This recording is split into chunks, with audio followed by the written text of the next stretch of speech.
நான் சார்ந்த என்னை தாங்கி நிற்கும் எனது தேவேந்திர குல வேளாளர் சொந்தங்கள் அனைவருக்கும் என் நன்றி கலந்த வணக்கங்கள்.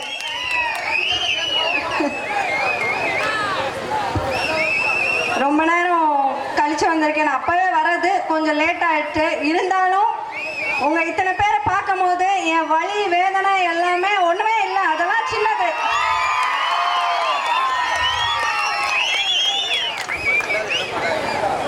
இந்திர கோயில் கும்பாபிஷேகம் இது 2வது கோயில். நான் இந்திர கோயில் கும்பாபிஷேகத்துக்கு வரத்துக்கு தேனிக்கு போயிருந்தேன் ஒரு 4 மாசத்துக்கு முன்னாடி. இப்போ நம்ம ஊருக்கு வர்றதுல ரொம்ப பெருமையா இருக்கு. இங்க இருக்க இளைஞர்கள்ட்ட ஒன்னே ஒண்ணுதான் சொல்லிக்கிறேன், மதுக்கு அடிமையாகாதீங்க. நம்ம சமுதாயம் இழப்பை மட்டும் சந்திக்கணும்னு அவசியமே கிடையாது. எந்த உயரத்துக்கும் போறதுக்கு நம்மளால முடியும். ஒற்றுமையா இருங்க. என் சமுதாயத்துல இல்லாத ஒண்ணு இன்னமும் நான் வருத்தப்படுறது அது ஒன்னே ஒண்ணுதான்.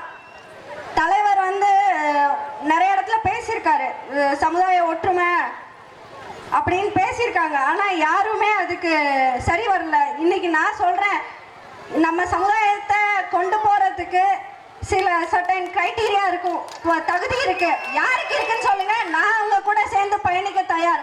என் சமுதாயத்தோட முன்னேற்றம் மட்டும்தான். ஏன்னா இன்னைக்கு நான் அப்பா அம்மா 2 பேரும் இழந்து 20 வருஷம் ஆயிட்டு. எங்க அம்மாவை இழந்து, அப்பாவை இழந்து 13 வருஷம் ஆயிடுச்சு.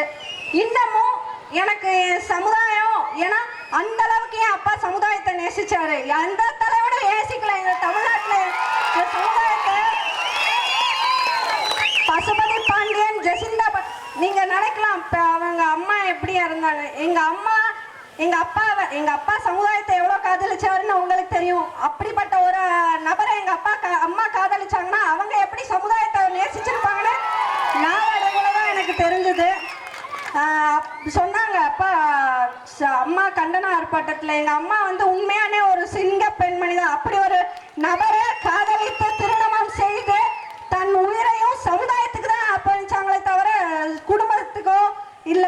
சமுதாயத்துக்கான அர்ப்பணிச்ச ஒரு தலைவி, சமுதாயத்துக்காண்டியே வாழ்க்கையே தொலைச்ச ஒரு தலைவர். 2 பேரும் இன்னைக்கு நம்ம சமுதாயத்துல இல்ல. என் அப்பா அம்மா இல்லன்னு நான் வருத்தப்பட்டதை தாண்டி என் சமுதாயத்துக்கு நல்ல தலைமை இல்லை. உண்மையாவே அதுதான். எங்க அப்பா அம்மா கண்ட கனவு பட்டியல் வெளியேற்றம். இன்னைக்கு நம்ம பெயர் மாற்றம் கிடைக்குமான்னு ஒரு 20 வருஷத்துக்கு முன்னாடி யோசிச்சவங்களுக்கு நம்ம கிடைக்கும்னு காட்டியாச்சு. அடுத்து பட்டியல் வெளியேற்றம். அதுக்கு முதல் படி என்ன? ஒற்றுமை. தயவு செய்து ஒற்றுமையா இருங்க. அரசியல் பழகிக்கோங்க. என் சமுதாயத்துல இல்லாத ஒண்ணு நான் எல்லா இடத்துலயும் சொல்றது அதுதான். எப்படி முன்னேறணும்? அரசியல் ரீதியா முன்னேறுங்க, எக்கனாமிக்கலா பொருளாதார ரீதியா முன்னேறுங்க, படிங்க. சின்ன இடத்துல பிசியானா போதும், அதுவுமே ஒரு மரியாதைக்குரிய ஒரு ஜாப் தான். இருந்தாலும் யூபிஎஸ்சி எழுதணும், சைரன் வச்ச கார்ல போகணும். தயவு செய்து என் சமுதாய இளைஞர்கள் ஆசைப்படுங்க. ஏன்னா இன்னைக்கு நான் எந்த எல்லைக்கு போனாலும் அது உங்களோட வெற்றி தான். அதே மாதிரி நீங்க ஒவ்வொருத்தவங்க ஒவ்வொரு துறையில சாதிக்கிறது என் சமுதாயத்தோட வெற்றியா தான் நான் பார்ப்பேன், என்னோட வெற்றியா தான் நான் பார்ப்பேன். ஏன்னா நான் நிறைய தடவை யோசிச்சிருக்கேன், என்னடா நம்மளை விமர்சனம் செய்யறாங்க. நான் சொன்னேன், தலைவரோட பொண்ணுங்க, நான் தலைவர் ரத்தம் என்கிட்ட ஓடுது, தவறவே மாட்டேன்.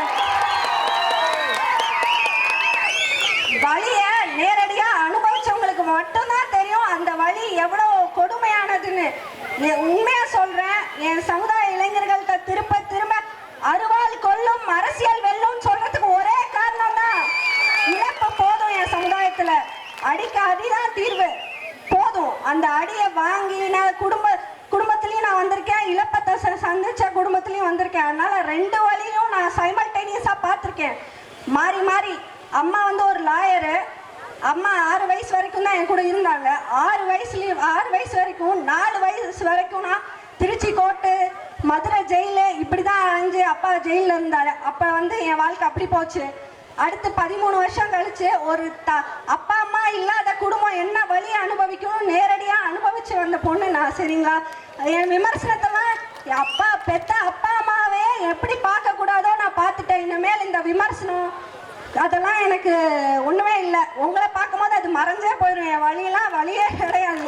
உண்மையா இன்னைக்கு ஒவ்வொரு நாளும் நான் கடந்து போறது என் அப்பா சேர்த்து வச்ச சொத்து நீங்க என்கிட்ட மட்டும்தான் உங்களால கேட்க முடியும். வேற யார்கிட்ட போய் மற்ற தலைவர்கிட்ட போய் கேட்க முடியுமா? எப்படி இந்த சொத்து சம்பாதிச்சேன்னு கேட்க முடியுமா? நான் தைரியமா எந்த மேடையிலும் சொல்ல முடியும். பசுபதி பாண்டியன் பேரிலோ, பசுபதி பாண்டியன் சகோதர பேரிலோ ₹1 இல்ல, நீ காட்டு, நான் என்னன்னா செஞ்சுக்கிறேன். அதுதான் உண்மை. என் தலைவன் அப்படிப்பட்ட தலைவன். ஏன்னா அப்படி என்கிட்ட கத்து கொடுத்துட்டு போயிட்டாங்க. சொல்லுவேன், சுயசாதி பற்று பிற சாதி நட்புன்னு. அக்கா வந்து பயந்துட்டு பேச, நான் அனுபவிச்சு நான் வாழ்க்கையில எல்லார்கிட்டையும் ஒரு நல்ல குணம் இருக்கு. எல்லாரோட நல்ல குணத்தை மட்டும் நீங்க எடுத்துக்கோங்க. போட்டி போடுங்க. எதுல போட்டி போடணுமோ அது. அரசியல்ல போட்டி போடுங்க, பதவி கேளுங்க, அரசியல் கட்சியில அவங்க ஆளுமையை காட்டுங்க. ஒவ்வொரு இடத்துலயும் நீங்க நல்லது செய்யுங்க. கவுன்சிலர் ஆகுங்க, பிரசிடென்ட் ஆகுங்க, எவ்வளவோ இருக்கு. இன்னமும் எவனோட சுயநலத்துக்காண்டி ஏன் சமுதாய இளைஞர்களை நான் சீரழிக்க விரும்பல. அதுதான் உண்மை. இப்ப வரைக்கும் இருக்கிற தலைவர்களை யாரையாவது நீங்க கேட்க முடியுமா? எப்படி நீ சொத்து சம்பாதிச்சன்னு கேட்க முடியுமா? கேட்க முடியாது. ஏன்னா உங்களுக்கு உரிமை என்கிட்ட மட்டும் தான் இருக்கு. ஏன்னா அப்படிப்பட்ட தலைவனோட வாரிசு, உங்களுக்காண்டி உயிர் போன தலைவனோட வாரிசு தான். வேற யார்ட்டையும் உங்களால கேட்க முடியாது. நீங்க என்ன என்னன்னாலும் கேட்டுக்கலாம். ஏன்னா உங்களுக்கு என்கிட்ட உரிமை இருக்கு. என்னன்னாலும் கேட்கலாம். இன்னைக்கு நான் இல்ல இன்னைக்கு என்னடா அக்கா இப்படிலாம் பேசுறாதீங்கன்னு சத்தியமா நினைக்காதீங்க. நீங்களாம் இருக்கட்டும். ஒவ்வொரு ஊர்லயும் போய் ஒரு இழப்புல நான் உட்காரும் போது அது எவ்வளவு வலிக்கும்னு மற்றவங்களுக்கு தெரியல. அன்னைக்கு சிக்னல் கணேசப்பா வீட்டுக்கு போனேன். அந்த குடும்பத்துல வளர்ந்த வாரிசுக்கு மட்டும்தான் தெரியும் அதோட வலி. இன்னைக்கு என் சமுதாயத்துல திரும்ப திரும்ப போதைக்கு அடிமையாதீங்கன்னு ஏன் சொல்றேன்? நீங்க அந்த ஒரு நிமிஷத்துல செய்யற செயல் ஒட்டுமொத்த குடும்பத்தையும் பாதிச்சிரும். அது உங்களோட மட்டும் போறது இல்ல. நல்லா படிங்க, அரசியல் கத்துக்கோங்க. எவ்வளவோ இருக்கு வெளி உலகம். அடிக்கிறதுலயும் நம்ம சமுதாயம் வளராது, அது மட்டும் புரிஞ்சுக்கோங்க. நீங்க ஒவ்வொருத்தவங்களும் சைரன் வச்ச கார்ல போனா அது என் சமுதாயத்தோட வளர்ச்சி. அமைச்சர் ஆகுறீங்களா, அது என் சமுதாயத்தோட வளர்ச்சி. எம்எல்ஏ ஆகுறீங்களா, அது என் சமுதாயத்தோட வளர்ச்சி. ஏன் அண்ணன் தம்பி வளர்றாங்கன்னா நான் நினைப்பேனே தவிர யாரோன்னு நான் நினைக்க மாட்டேன். அதனால இப்ப 1000 பேர் எனக்கு என்ன தகுதி? என்னை விட இந்த சமுதாயத்துல யாருக்கு இந்த சமுதாயத்தை வழி நடத்த தகுதி இருக்குன்னு சொல்லுங்க. நான் அவங்க பின்னாடி செல்ல தயார். எந்த சூழ்நிலையும் நான் அவங்க பின்னாடி சொல்லுங்க. இந்த சமுதாயத்தை வழி நடத்த சர்டன் கிரைட்டீரியா இருக்கும். குவாலிஃபிகேஷனா இருக்கட்டும், இல்ல எக்ஸ்பீரியன்ஸா இருக்கட்டும், சர்டன் கிரைட்டீரியா இருக்கும். இந்த சமுதாயத்துல யார்கிட்ட எல்லா கிரைட்டீரியாவும் இருக்குன்னு சொல்லுங்க. டெஃபினட்டா நான் அவங்க பின்னாடி நான் போறதுக்கு தயார். ஏன்னா நான் என்ன சொல்ல முடியும்? எனக்கு இல்லாத உரிமை இந்த சமுதாயத்துக்கு மேல யாருக்கும் இருக்காது. நம்ம பட்டியல் வெளியேற்றோம். நம்ம எல்லாம் சேர்ந்து ஒற்றுமையா இருந்து பட்டியல் வெளியேற்றது பெற முடியலன்னா இந்த சமுதாயத்துல எந்த தலைவனாலும் பெற முடியாது. நீங்க எழுதி வச்சுக்கோங்க. நான் எந்த இடத்துல எழுதி கொடுப்பேன். பசுபதி சந்திரபிரியா, பசுபதி பாண்டியன் சார்ந்து ஒரு கூட்டம் பட்டியல் வெளியேற்றம் வெல்ல முடியவில்லை என்றால் தமிழ்நாட்டில் எந்த ஜாதி தலைவனாலும் வெல்ல முடியாது. எழுதி வச்சுக்கோங்க. இன்னைக்கு 1000 பேர் பேசலாம் பட்டியல் வெளியேற்றம், பேர் மாற்றம். அதுக்கு அதோட தந்தை என்னைக்குமே மாவீரன் பசுபதி பாண்டியன் மட்டும்தான். அதை நீங்க மறக்கக்கூடாது எந்த சூழ்நிலையிலும். எல்லாரும் ஒற்றுமையா இருங்க. இந்த வாய்ப்புக்கு கொடுத்த இந்த ஊர் பொதுமக்கள் எல்லாத்துக்கும், என் அண்ணன், தம்பி, தங்கச்சி, பெரியம்மா, சித்தப்பா எல்லாத்துக்கும் ரொம்ப நன்றி.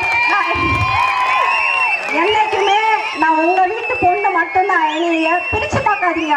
உங்க வீட்டுல உங்க தங்கச்சி என்ன சொல்லுவோம்? அண்ணா அருவா பிடிச்சி வெட்டு நான் சொல்லாதுல்ல. அண்ணா நீ நல்லா இருக்கணும், சித்தி நீ நல்லா இருக்கணும், சித்தப்பா நீங்க நல்லா இருக்கணும் தானே சொல்லுவோம். நான் உங்க வீட்டு பிள்ளைங்க. நான் எப்படிங்க உங்களை தப்பான வழி கொண்டு போயிடுவேன் நீங்க நினைச்சிருந்தீங்களா? சத்தியமா முடியாது.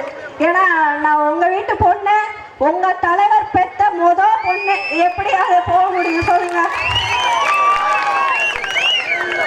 ரொம்ப நன்றி. நீ உங்களை மாதிரி பார்க்க எனக்கு நான் எவ்வளவு வழி சந்திச்சாலும் அதுல இருந்து நான் மீண்டு வந்துடுவேன். வாய்ப்புக்கு நன்றி தெரிவித்து விடைபெறுகிறேன். ரொம்ப நன்றி. நிறைய பேசுறது ஆசைதான்.